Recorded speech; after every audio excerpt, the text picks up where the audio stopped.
A young couple, Mia and James, rented a charming countryside home for a peaceful getaway. The house had a rustic charm with vintage furniture and creaky wooden floors.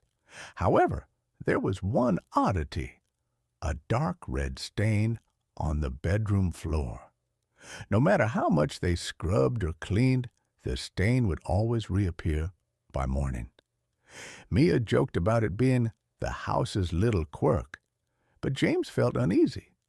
One evening, determined to get rid of the stain for good, James rented a sander to strip the wood. He spent hours grinding the floor until the stain was gone. That night, they went to bed relieved. At exactly 3 a.m., Mia woke up to the sound of scratching. She nudged James awake, and they both listened. The sound was coming from beneath the bed. Heart pounding, James reached down with his phone's flashlight. The scratching stopped. Then from the shadows they saw something, a pair of glowing eyes staring back at them.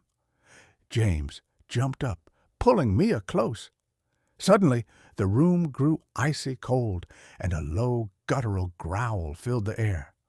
The stain reappeared before their eyes, but this time it spread. Dark red streaks seeped across the floor, forming symbols neither of them could recognize. The bed shook violently, and a shadowy figure began to crawl out from underneath, its limbs bending unnaturally as though broken. The figure was human-shaped but grotesque, with a twisted face and gaping black holes where its eyes should have been.